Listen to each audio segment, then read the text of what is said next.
Good afternoon, everyone. It is the first Monday of February. Happy Black History Month. My name is Sandra Garcia, and I am here playing a dual role. I am here on behalf of the New York Urban League as the program manager for the Equity Innovation Lab, but also proud to say that I'm a C-suite coach as well. So we are in 2025 officially, and this is our first C-suite chat conversation of the new year. And what a way to kick off Black History Month.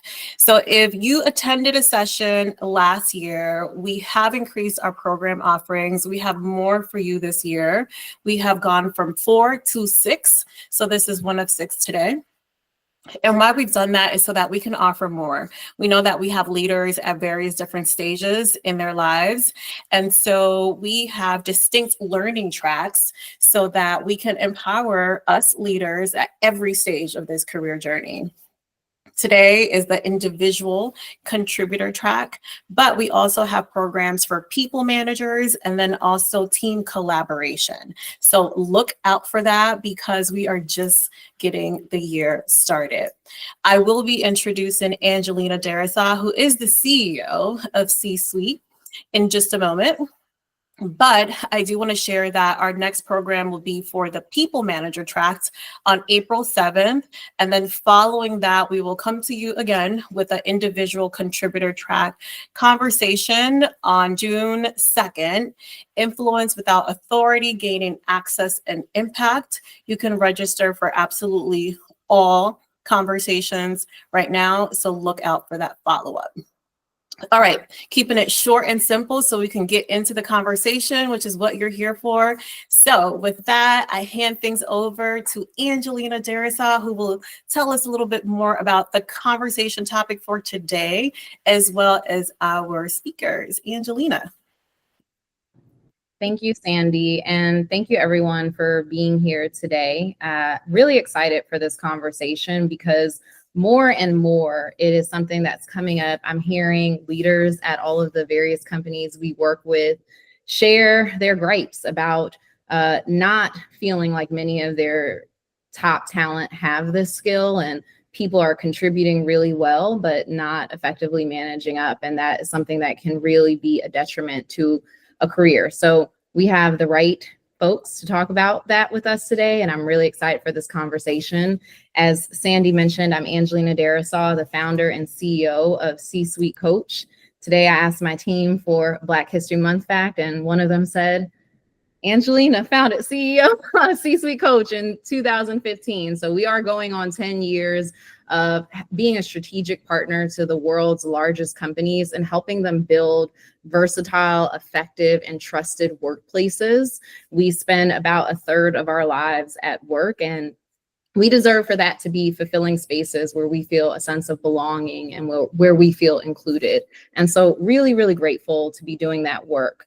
And so today, as we dive into our conversation, I want to introduce our esteemed panelists. We have with us Marcus Zak, who is the former head of multicultural marketing at American Express, an award-winning marketing leader with a proven track record of success in building brands and driving growth. He's recognized for his innovative approach to multicultural marketing, particularly his work engaging Gen Z and millennials, which earned him accolades at American Express, including the Edward P. Gilligan Award for Innovation and a SurveyMonkey Curiosity Award. His leadership efforts extend beyond marketing, as demonstrated through his commitment to diversity recruiting, community involvement, and service to institutions like Cornell University and Alvin Ailey's Young Patron Circles. So really, really excited. Before American Express, Marcus worked at places like Pepsi, where he managed a significant P&L, and he's also a graduate of Morehouse and Cornell. Thank you, Marcus. Thanks for being here. Thanks, Angelina. Glad to be here and looking forward to the conversation this afternoon. Wonderful. And also with us today, we have one of our amazing executive coaches who works with us at C-Suite Coach, and that is Alonda B. Johnson, who holds a PCC certified, ICF certified coach, and her pronouns are she, her.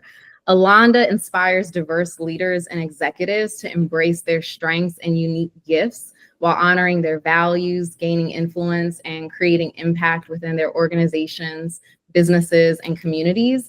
She has over 20 years of HR, leadership development, talent acquisition, diversity and inclusion, and coaching experience in technology, professional services, biopharmaceuticals, and sports and entertainment. She understands the complexities of corporate environments, entrepreneurship, and life, and guides her clients to success by drawing from her HR wisdom, her people leadership experience, and her consulting expertise. So with that, welcome, Alonda. Thank you. Hello, everyone. Great. And so I want to dive in, and as we dive into this conversation, I thought the best place to start would really be just to ground us, because when we say managing up, it could mean so many different things. So I'd like to hear from each of you, and Marcus, we can start with you. How would you define managing up, and why is this a critical skill for today's workforce? Yeah, look, I think this is a great topic. I really think about managing up starting with being proactive, right? It's really around leadership skills, and I think about it in two different ways. One is really being able to take an assessment of your manager's needs, their wants, what are their expectations, but doing that in advance, right? So that's how we really get to that kind of proactivity. How do you take an assessment of what does your manager need, normally before they even ask? And we'll, of course, talk a little bit more about that. And then the other piece that I think is really important, especially as we think about workforces of the future, is really around, again, understanding leadership skills. And how I think about it is around adaptability, right? So really thinking through your flexibility. How do you adapt to the changing scenarios in which you'll face within the workplace, you'll face with different managers and your leadership? So that's really kind of the two things I think about, is like, how proactive are you to understand the needs of your manager beforehand, and then that leadership component, competency, if you will, around adaptability. Thank you for that, Marcus. Alonda? What I've experienced with my clients is that it typically begins with them, with really understanding their role, what's expected of them, how their performance is being measured, and then having those conversations with their manager around their expectations and how to be successful in their eyes. As Marcus mentioned, that requires being proactive, also being curious and not afraid to ask for clarity when you're unsure. Oh, that is such a great starting place. So already I'm hearing a roadmap being created, right? Adaptability, getting that clarity that you need, understanding those KPIs and metrics for success for your manager, being proactive and anticipating their needs. And the one piece that I will also add there too, as part of managing up, is managing the perception of yourself with your manager. So that means that there's also this piece of sharing the great work that you are doing. And I don't want that part to be left out of the conversation either. Now, Alonda, there was a workplace report put together by Gallup in 2024, and they found that those who work in companies with bad management practices were actively disengaged, and nearly 60% are more likely to be stressed than people working in environments with good management practices, where they were more likely to be engaged. And in fact, when we think about it, experiencing a lot of stress is reported to approximately 30% more frequently by employees that when you have bad managers versus those who are even unemployed. So managers play a critical role in making their employees feel supported, but often managers don't always have the capacity to achieve this, right? They're so busy, deadlines, this, bottom line, profit. How do I actually support my team in being managed is something that a lot of managers struggle with. What role can direct reports play in helping themselves get that support? Well, that's an interesting question. And this is actually something that you and I spoke about this week. It's really about shifting from like that humble, I'm hardworking, my work will speak for itself, to working loudly. not being afraid to speak about how you're progressing through your assignments, the quality and impact of your work, and keeping your manager just informed about status, where things are going, raising your hand when you're feeling stuck and you need their support, and really just owning like your own career and owning, your role. That can really make a difference as a direct report. Yeah, absolutely. And I think, in a perfect world, all managers would have the training that they need to effectively support their members. But I love what you shared about it also starting with us and us thinking about what are the pieces we can own. And Marcus, I know that this is a skill you've honed quite a bit, especially in roles like head of multicultural marketing at Amex, right? You've had to manage up to a variety of different stakeholders. Can you share some examples of when you had to manage up, particularly to managers who were under a lot of pressure and maybe not managing you as effectively? And then also, how did you over time build trust with those managers? Yes, I think it really starts with preparation. So a key part of managing up is being prepared when you're having conversations with your manager. I recall a time when we had uncovered really an insight to kind of fit or close a gap in our summer programming as part of our multicultural marketing work at American Express. And I knew that my team could help close that gap to build a program. At this time, it was for the Essence Festival of Culture down in New Orleans, really demonstrating our value proposition in dining and entertainment, which are kind of two key pillars for American Express when you think about our experiential marketing program. As such, once we uncovered that insight and the opportunity, before we even took it to leadership, right, we did some behind the scenes alignment conversations, if you will, talking with key enterprise stakeholders, right, our key collaborators to understand if they had the bandwidth, how could they come on and support the work. And then we also did initial pro forma P&L work, right, to say how much would the project cost if we were able to fast track this to get it out the door. So before we took the leadership, all of those pieces are the managing up. So when the leader says, how much does it cost? You have a general understanding. When they say, do other team members have capacity to help support this project? You've already had those conversations, right?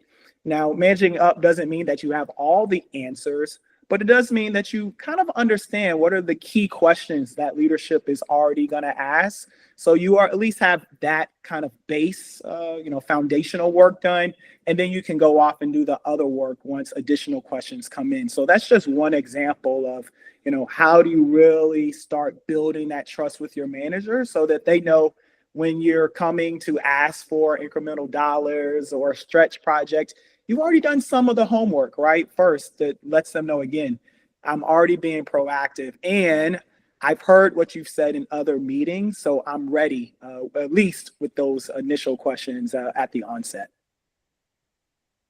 So if I'm hearing this right, it sounds like a big piece of managing up is really just paying attention and being that active listener to your manager's needs. That's the first piece of that roadmap or playbook, so to speak, right?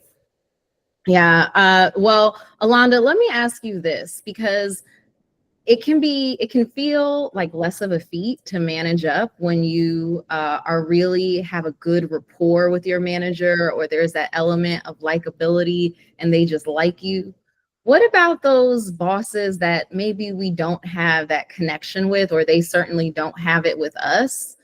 What would you tell clients about how to manage up when they're in those sorts of situations? That's a great question. I think in those types of situations, it's more critical that we have a toolbox. And that toolbox can include a variety of different, methods. But one, I would say, is just really listening to understand. When you aren't feeling that natural or organic connection with someone, oftentimes we can shut down when in actuality, we really need to practice that active listening. And it's not just about looking for commonalities, but it's seeking to understand what's important to that person, what drives their decisions, and to really just better understand the lens through which they look at the work. Once you have a better idea of that, you can then be intentional about meeting them where they are. Now, hopefully, ideally, you'd be in a situation where your manager was doing the same thing and you all could come together at a neutral point, but that's not always the case. So as much as you can equip yourself to understand like some of those nuances, especially of people leaders, that can help you to get ahead and take advantage of, what you're observing. And I love that you said that, because I love a toolkit. I'm like, what do I put when I'm getting ready to have these challenging career conversations? What goes in the toolkit? So that listening to understand being that first piece in the toolkit is great. Let's keep adding to the toolkit today. I want to know what other tools we have. But yeah, that really is important, especially in building that rapport. I know early in my career, one of the things that I did too was I started to make it my business to learn what my manager liked. And even if I wasn't innately interested in the things that they were interested in, I would learn about it. What's your favorite team? That's going to be my favorite team on Google Alerts because I may not follow them actively, but we have to put in that work. It really is an effort. And to that point, Marcus, often what happens is, especially when we don't feel that initial organic support, then professionals can struggle to communicate effectively what are their career aspirations, and also how do we advocate in getting them. In fact, there was a study in LinkedIn that found that when we do discuss our career aspirations with managers, we're 3.5 times more likely to receive promotions. So this really is critical work. Can you talk about some of your experiences leading teams or even navigating your own career progression on how you were able to share those career goals, how that played a part in your ability to see progression? Absolutely. And I just want to double click on something you said earlier around ensuring that you're understanding what's important to your manager, because I think that is very, very important. It could be as simple as, a lot of time, those of us in corporate America, maybe there's some extracurriculars people do outside of work, right? I think that's a really great moment to understand with your manager and senior leadership what's important to them. Maybe what's important to you is diversity recruiting, right? But maybe for your leadership team, it's being an ambassador for the United Way campaign, right? So it's really important early on to really ask those types of questions around what's important for you. What are some areas that maybe I should focus on, again, outside of my day job? And then that gives you some insights into where you might be able to have additional time with leadership, right? That you might not have had otherwise because they're doing United Way, different things like that. So that's a really, I think, important way for you to, again, manage up and figure out what's important. As we go back to kind of career advice, I think it's important to pretty early on, especially as and this is, 6 months, maybe 12 months, even before you're thinking about moving to a new role, to start having some exploratory conversations. So let senior leadership understand, like, this is what I've done. This is my background. Some people might not know your full story, so you might have to educate them a little bit more. This is where I went to school. This is where I got my professional graduate degrees. This is what I did before this organization, right? Some organizations maybe discount prior work experience, but it's still very important to kind of ground the conversation in maybe some of the skills that you have that you're not currently demonstrating in your current roles or that you've demonstrated at the organization. And then from there, there's maybe 2 ways you can go about, again, showing what you're interested in. One approach could say, hey, I see that current leadership has XYZ skills or roles that they've currently had. Maybe they've worked abroad or they've moved across different business units. Does that still seem to be kind of the winning formula, right, for promotion or advancement in this organization? So that could be one approach. The other approach could be, again, this is my background. These are the 2 or 3 roles or opportunities that I'm looking to explore next. Boss, what do you think? Right? So 2 different ways in. Hopefully you'll understand your manager and kind of how do they really work in those different areas. And then the second piece I will put to that, maybe the topper, would be after you have the conversation with your manager. That's very important. you should also be having the same conversation with your skip leader. So that's who your boss reports to again, get their thinking as well for twofold. One, normally that person really is the one who is orchestrating and making placements. And then two, you never know whether your boss or your skip leader is going to move on to a new role before you move on to a new role. So you want to have multiple people within the organization that know and have an understanding of what your kind of career aspirations are as they're having conversations within the organization. You have Alonda and I about to hurt our necks. We're nodding so hard in agreement because you shared a real big gem there, which is often I think we think of managing up as just something that we need to accomplish with our direct manager, but it sounds like truly managing up is thinking about that next level and thinking about all of the folks in the organization who are above you and can potentially be your sponsors and advocates. So that is a great, great piece there. And when you talk about sharing your career objectives, I just envision someone who is maybe newer to an organization or they're within their first year and there's still a little bit of that honeymoon phase that happens where there's a lot of faith and a lot of great expectation. But sometimes over time, if we've been in our role for a couple of years and haven't seen the growth that we want, or we feel we've been let down by our managers, that relationship begins to be strained. And so, Alonda, I know that we've talked about clients you've had even in the past that sometimes come in with a lack of trust with their existing manager, and managing up and sharing those career goals or getting that buy-in seems really challenging. What do we do in those cases? Should we be shifting our mindset? How do we regain that support or figure out the next move in that kind of situation? I think it's definitely a mindset shift. And I'm thinking of one client in particular who, came into the organization brand new, and what was communicated during the interview process was completely different from, what she walked into. And, even though she hadn't been there for a while, she went through a very lengthy process. And so there was some disappointment coupled with trying to figure out how to navigate this new environment. And ultimately what it led to was the two of us sitting down with her manager in a three-way conversation to really align on expectations, a clear timeline for success so that my client didn't feel like the target kept moving for her.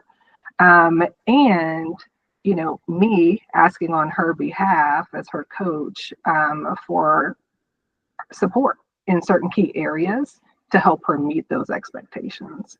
And something that you'd mentioned, Marcus, around, talking to your leader and your skip level leader around, your goals and aspirations. I think you also have to ask them, where do they see the gaps? And hear it directly from them. And then you in turn can ask them for opportunities to, upskill, additional exposure to those key areas, or to advocate for you, so that you can, get the exposure you need to have that hands-on experience. So for my client, that was part of our discussion with her leader. One, it was a tough conversation, and we came to a point where we recognized that third party was needed to really help them to navigate that. And so I would just encourage you, instead of shying away from having those difficult conversations, to look for advocates that you have within the organization, or if you have a coach, to step in and really help you to have those conversations and walk away with the clarity you need. And, to help strengthen the relationship that you have with your leader as well.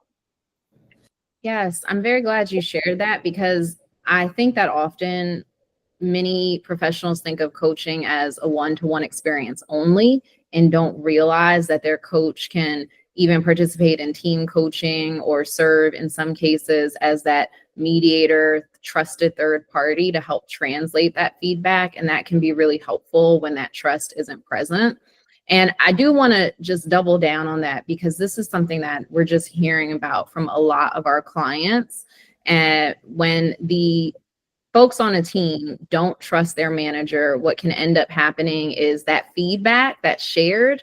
How can I trust that feedback if I don't trust you? How do I know if this is genuine feedback or if you're just attacking me? So I want to hear a bit more first from you, Yolanda, about, have you seen this happen with clients? Talk to us more about those mindset shifts and what they do, how you coach them in these scenarios. And then Marcus, if you've had any experiences like this. Sure. Yes. A big resounding yes. I encounter this quite a bit with my clients, especially because of some of the environments where they work. Oftentimes my clients are, in the minority. And so, there are different layers that come with that, whether that's based on your gender or racial, ethnic identity. And understanding if that feedback is really about your professional performance or if it's rooted in something else can be really challenging, and emotional. Let's be real.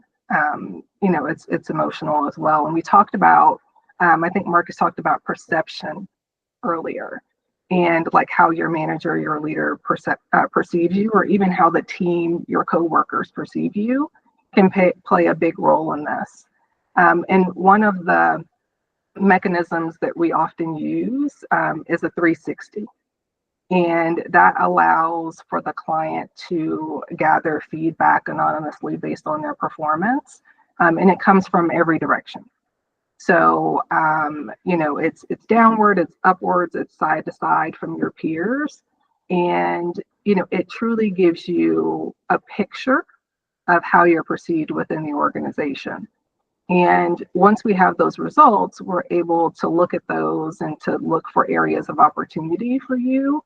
We're able to help you to delve a little bit deeper in understanding there might be some conversations that you need to go and have, or some conversations that I need to go and have on your behalf as well, to just make sure that we're clear. And then from there, you have some time to synthesize it, because you need that processing time, and then we come up with an action plan of how we move the needle. And oftentimes it's not a complete misperception of the individual.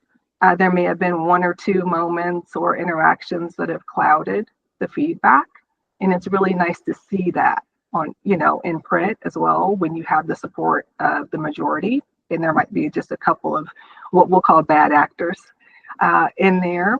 That are skewing the perception.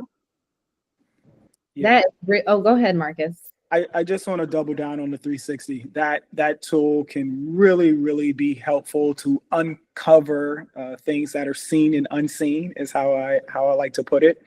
And I think that most organizations offer a 360, but sometimes it might be by level. So look, I think it's great to work with a coach to build your own 360, right? Maybe if your organization is not offering it. And then the other kind of tip I would suggest is that it's good to get external perspective as well, right? So say if you're a lawyer, maybe you work with outside counsel, have some of the people that are at the outside counsel as part of the 360. If you're in marketing, don't just get people within your organization, get your agency partners who work with you. And not only do they work with you, but they are going to hear things from other key stakeholders in your organization as well. So again, just another, tactical advice, if you will, on how do you leverage the 360, but get internal and external stakeholders to give you an even fuller, picture of kind of your performance and what people are saying within and outside the organization. And shameless plug here, this is one of the big reasons why I am such an advocate of coaching, because if you are in a space where you don't feel like you can trust the feedback of those around you, having a coach maybe open up some new awarenesses with you about what part of that could really be true versus a story in your head is really, really important. And to that point, Alonda, one of the things you mentioned is many of your clients are often can be in minority groups in the companies they work with. And certainly we see this a lot when we've done training for managers through some of the programming we do at C-Suite Coach, we talk about themes like protective hesitation, where some managers are afraid of giving feedback to those who report into them that are different than them. And this, of course, creates challenges in that direct report getting a real perception of how they're doing. When those direct reports are in those types of situations, what can they do to help push managers to give more clarity, or just even to begin to give more feedback so they have a better idea of how they're doing? I think one of the initial things you can do is just be proactive and ask for the feedback. Like, ask for the feedback before you even get to a point where it's time to provide it, or set that expectation at the beginning of your project, or when you first begin working with that manager. Typically at that point, you don't know their level of comfort with feedback, but it's also okay to ask them. So you know how to support them in providing you with the information that you need in order to ensure that you're meeting expectations and that you're progressing against your goals. In addition to that, depending on how your teams are structured, you don't always have to get the feedback from your direct manager. As Marcus mentioned, you might be working with other partners or people within the organization. So make sure that you're soliciting for direct feedback from them as well, so that you're not relying on your manager to be a funnel. And, you know, I would lastly say that if you're still at a point where you're not receiving, you know, adequate feedback, you know, there's times where you might need to go to your skip level and ask them to share the feedback, and just, you know, let them know that, you know, you've made the request, you haven't received it yet. It's not throwing anyone under the bus, but you just want to make sure that you're meeting expectations and that, you know, your work is at the point that it's not impeding someone else from doing their job. You know, so let them know that you see the big picture, how your work fits into it, and that it's important for you to have that feedback. That is so critical. Early in my career, I struggled with a really challenging manager, and it was not staying in the silo with just that one relationship that I, you know, had to depend on to be that voice of how I was doing. It truly is about building relationships throughout the company. And I feel we talked quite a bit now. We had a nice chunk of questions around those more difficult managing situations. I want to go back to where we started, where we talked about understanding your manager's needs and being proactive. And Marcus, can you give us a couple more examples of what it looks like? What are some tactics and habits maybe that we could start to build for that manager that has our best interest in heart and wants to see us grow and wants to see us really blossom in the organization? How do we really win them over through effectively managing up? What do those tactics look like? Yeah, so I learned, you know, I don't know, it might be 10 years ago now at this point.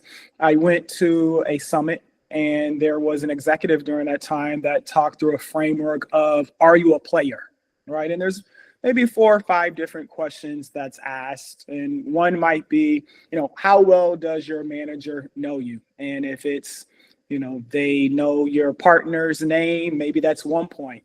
But if they know that your daughter plays soccer every Saturday and she's the field striker, maybe that's 5 points, right? And then it might be if your boss received a phone call, you know, Saturday morning or late Friday night from their boss, would they just maybe would they let you know on Monday that they worked on this? Maybe that's 1 point. Or, you know, Friday night after they get off the phone, do they call you and say, hey, look, I know that you have a busy weekend, but I really need your support and expertise to really help us get this work over the line. 5 points, right? Again, a few different questions, but I think you understand where I'm going. That allows you to kind of build that relationship. I think some people maybe don't share too much about who they are and their family life and what they're doing on the weekends. And there's different reasons, right, of why that might take place. But I think if you're really able to share different things like that, that's how you build that rapport. That's how your manager really gets to know you and understand you. Case in point, when I was more junior, I would share like, hey, this weekend I'm going to Coachella, right? And this is important to me, music festivals, or I might share my favorite, drink of choice, whatever it might be, or these are some of the things I enjoy over the weekend. So then you start just building more transparency. There's more vulnerability. Those things, you start building relationships and building that rapport. And so those are a few different things. Again, you have to understand what works for you. What do you feel comfortable with? But I have seen this as a winning strategy time and time again. And I think that it goes to going forward. Early on in my career, I thought that, we're all friends. And so I, thought about that really as the mentality of I'm gonna come to work, we're all friends. I've really started to think more about it in later years, and this might be as I've, had teams and different things like that. But think about it more as a team. So we're a basketball team. There's a coach, right? And there's 5 starting players, but we have a bench. And so it's like every single one of us has to come to work and work as a team for us to be successful. What's the goal? We want to win a championship at the end of the year, right? But all of us are going to have different playing time. We all have different strengths and weaknesses, right? We don't have to be best friends. Someone might be traded in the middle of the year. But if we're working as a team and we have our North Star as a championship in general, we're going to be very, very effective in what we're trying to orchestrate day in and day out. And so, again, that's how I kind of think about how do you build relationships? How do you build rapport? How do you ensure that when your manager really needs you, you're the person that they're going to call to count on for something really important? That's very powerful, especially thinking about how many of us have been socialized when we are one of the few or one of the only to hide and try to blend in. So we're not sharing that we go to Coachella, or we're not sharing the different things that we're doing with our families. And the reality is when we are hiding, then people don't really feel ever that they're getting to know us. And how can you invest in me deeply if you don't even know me? So I think that that's a really different way to look at it. And I appreciate that. Alonda, what else would go into your toolkit to manage up to that manager that really cares about the growth and development? Well, before I get into what else is in my toolkit, I just wanted to add to that, when we're hiding or compartmentalizing, that has an impact on our engagement. And people around you pick up on that. When you're disengaged, then you're least likely to get, asked to take on that special project that you have an interest in, or to really just know what's going on within the team. So, many of us have been socialized, and I think that's one of those critical mindset shifts around how we connect and engage with our managers, but also with our team members. And it doesn't mean you have to be inauthentic. It just means that, you share a little bit more and look for those points of commonality or similar interest. And in terms of other tools in your toolbox, I was listening to Marcus, and my mind was floating around thinking about strength finders. I think it's so for those of you that aren't familiar, it's an assessment that you can take, and it gives you your top strengths. And each of those has a description with it. And the concept behind it is that, we want to invest in strengthening our strengths and spend less time on developing the weaknesses, because it's very unlikely that we would close that gap. And so knowing what your strengths are allows you to better communicate that to others around you as well. So they know when to pick up the phone and call you, because they know what you're really good at. They know where your interests lie as well. And then when you pull back and you look at the team as a whole, it fits in very perfectly with the basketball team analogy, because everyone has different strengths and we need each other in order to be successful and to reach our goals. And for managers to know what you're really good at, that allows them to, better align you with key parts of the project, and to give you those growth and stretch opportunities that you desire. In addition to Strengths Finders, there's a number of other assessments. There's DISC, which helps you to understand how you fit within a team. And again, with DISC, we want to have the D, the I, the S, and the C in order to be an effective and a successful team. There are a number of other assessments and resources around just like emotional intelligence, navigating difficult conversations and relationships. There are a lot of LinkedIn learnings that are free to you, as well as C-Suite Coach Chats, where we've talked about a lot of these in the past that you can use for resources as well. I just encourage everyone to be a sponge. As you're scrolling on LinkedIn, as you find topics of interest, like this one today, sign up and invest in your own professional development so that you feel more comfortable navigating the workplace day to day. That is great and completely aligned with our values of continuing to be a lifelong student. I really appreciate that. That's a huge way to keep investing in your growth. I have two more questions, and then I want to open it up for the chat for those of you who are in the room to share your questions. So start thinking of them, or you can go ahead and put them in the chat, and I'll read those out in a moment. The first question that I have is really for either of you. We can start with you, Marcus. But when we think about managing up and managing our managers, our skip level, it's very different in a very large organization when you have a manager that has 1,500 people in their chain versus in a smaller organization where your manager may have 6 or 7 direct reports. Can you share a bit about, from your experience, what is more effective and what might be different and how you need to navigate those different situations? Yeah, absolutely. So I can speak to maybe just another approach of things you can do to, surround yourself with people who are looking out for your best interests, if you will, right? Maybe it comes in a form of mentorship, maybe it's sponsorship. So again, pretty early on in my kind of post-MBA career, it's probably 12 to 18 months in, I worked with a colleague to figure out who are the power brokers in the organization, right? Like, who are people that I should be either learning from, or they should at least know my story, or I can glean, again, what's important to senior leadership at the organization. At this time, I was in finance, and so I knew, of course, the end-all be-all person was the CFO. There's levels before you get to the CFO, right? I was probably a senior analyst at the time.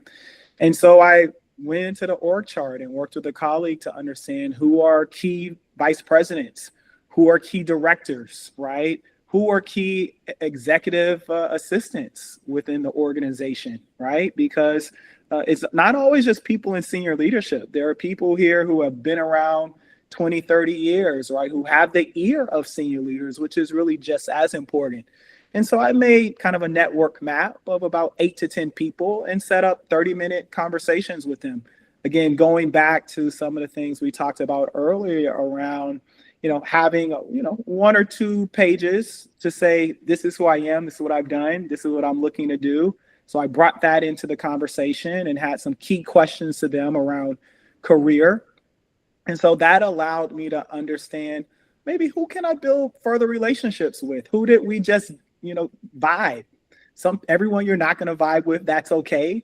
But maybe there are some people you vibe with. And now, quarterly, I have an update conversation with them, or it's lunch or breakfast or something like that.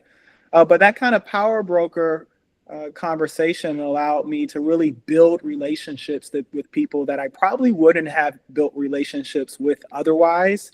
And it made this large, 1,000-person organization a little bit smaller, right? Where I had a few key people that I could talk with outside of my manager and outside of my skip leader. So again, I think that's just an approach that you could use in a large organization. It takes a little time, right, to understand who those power brokers are.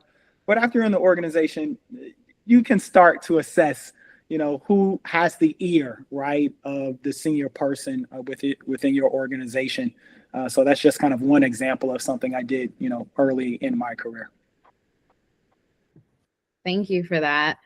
And Alonda, this is the year for me anyway of boundaries. I think about boundaries often, and I'm not alone in that. In fact, according to the American Psychological Association, employees that have clearer boundaries with managers report 25% less stress and burnout. So we're all trying to get out of burnout through the use of good boundaries.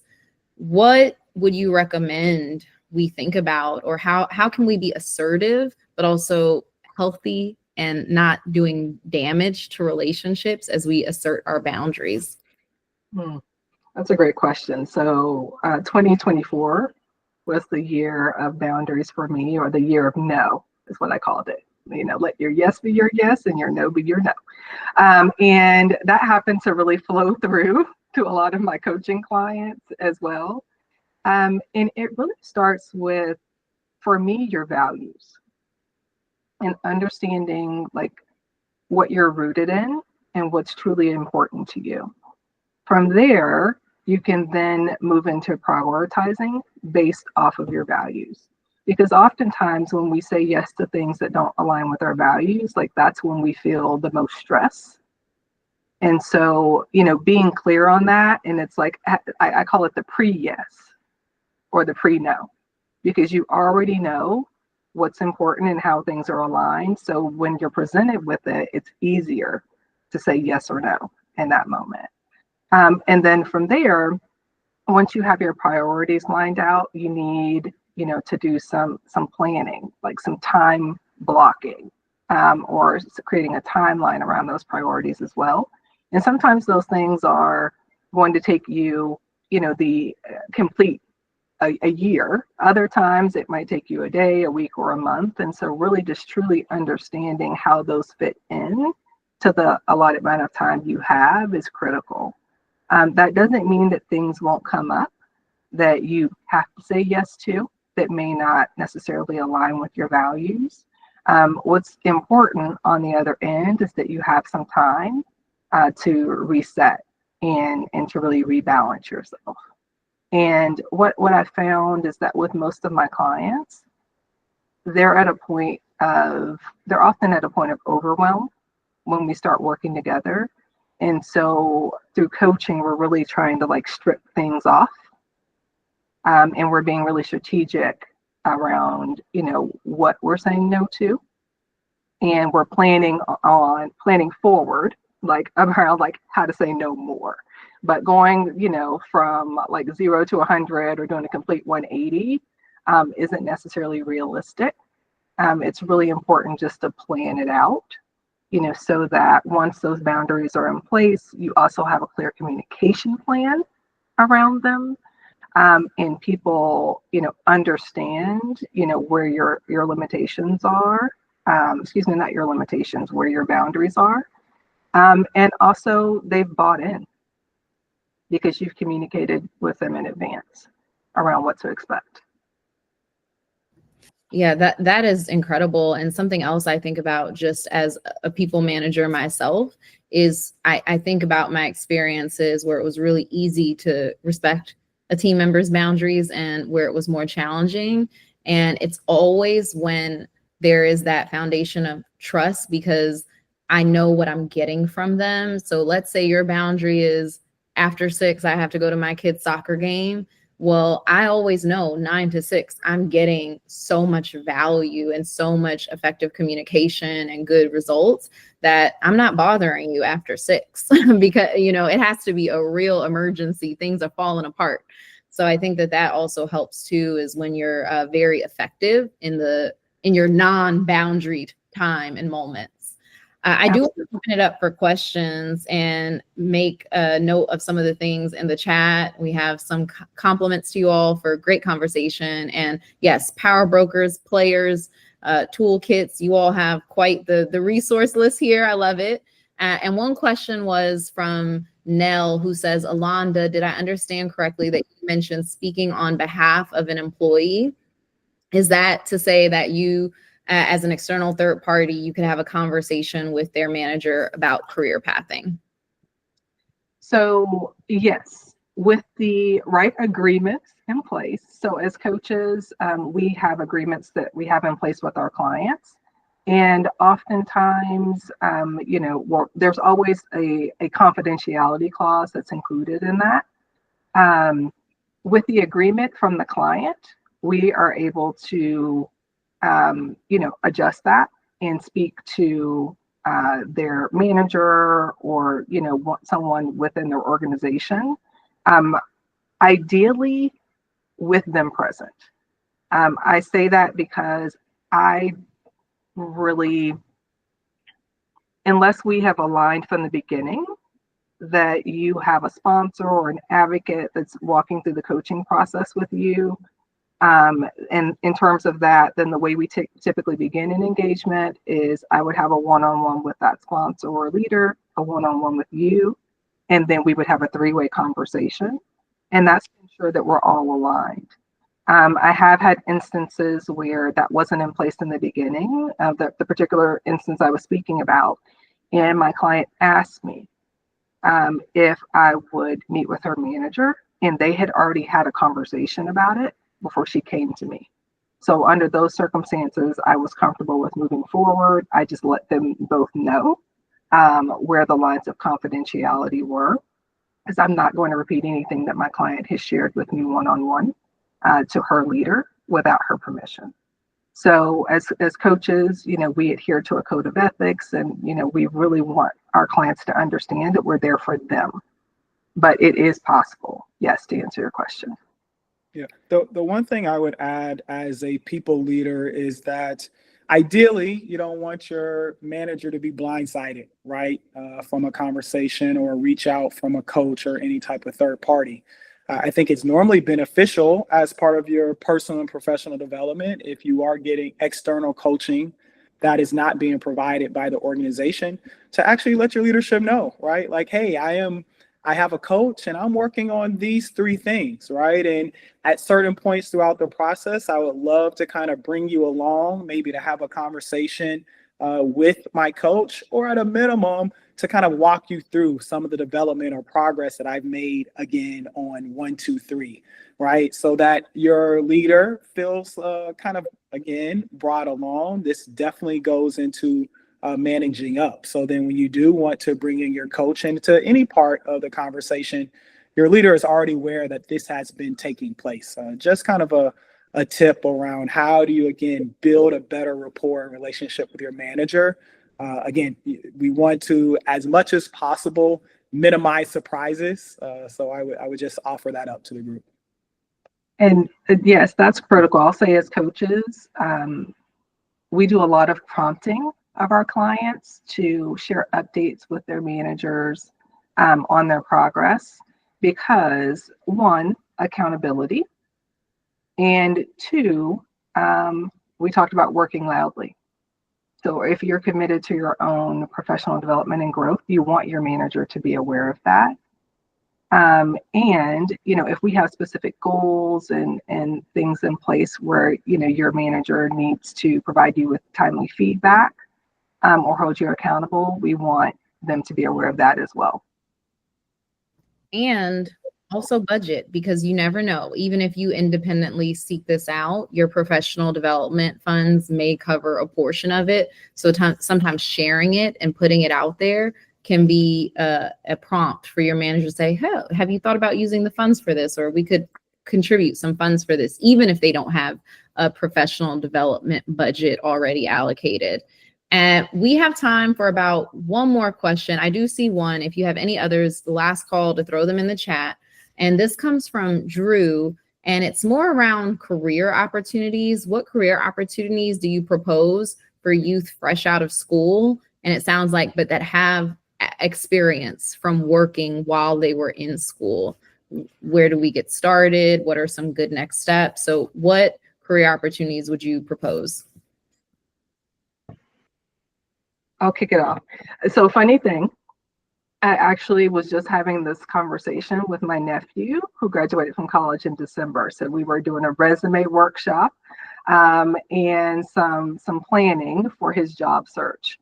And to that question, I think, one, it depends on your background. Like, where does your experience lie? I think probably the part of that question that I can answer generally is, where do you seek opportunities and how do you let people know that like you're open to work? So one, your school's career center is a great resource even for alumni. They'll hold job fairs, they'll have interview days where you can submit your resume and come in and be interviewed for opportunities. Also, you should be on LinkedIn, and you should be networking. I know sometimes it can be taboo to connect with your parents' friends, but do so. Because a lot of them might be decision makers and can offer you internships or full-time opportunities. Think about those that are in classes ahead of you or may have graduated with you that have already secured employment, and ask them to refer you, or ask them if they can set you up with a coffee chat for a recruiter, just so you can get some tips on your resume, some practice interviewing, and so that you're just, getting your name out there around opportunities. That is great and a phenomenal place for us to close. And thank you all who were able to share questions. Thank you all for being here and participating. I certainly have a toolkit with Playas and Power Brokers and other great resources from today's conversation. So I hope that this has been helpful. Now, we're having this conversation today for individual contributors, but as Sandy mentioned earlier, we're not going to just throw it all on you, the direct reports. We want to make sure that managers are getting the tools that they need as well to make sure that they're managing effectively. So on April 7th, we'll be back for people managers. So send a note to your manager, have them join if you have one. And in that conversation, we'll be focused on getting feedback that drives results and how to effectively deliver that feedback. So we'll make sure that managers are equipped with that skill. I want to thank again our brilliant panelists, Alonda and Marcus. Thank you so much for what you've contributed and shared. You see the gratitude in the chat, and we hope to see you again soon. And with that, I will kick it over to Sandra Garcia with New York Urban League. Thank you so much, first and foremost, all of you for blocking the time and for showing up to today's session. It is the first of 2025. We have a tool chest of conversations and resources coming to you all year long. So Angelina, amazing conversation, great job moderating. I'm excited for the conversations and actionable insights, which we'll be providing our community all year long. So continue to remain engaged with both C-Suite Coach as well as the New York Urban League. You can register for upcoming programming on both our sites. And with that, we are done for today. We look forward to seeing you next time. Thanks, everyone.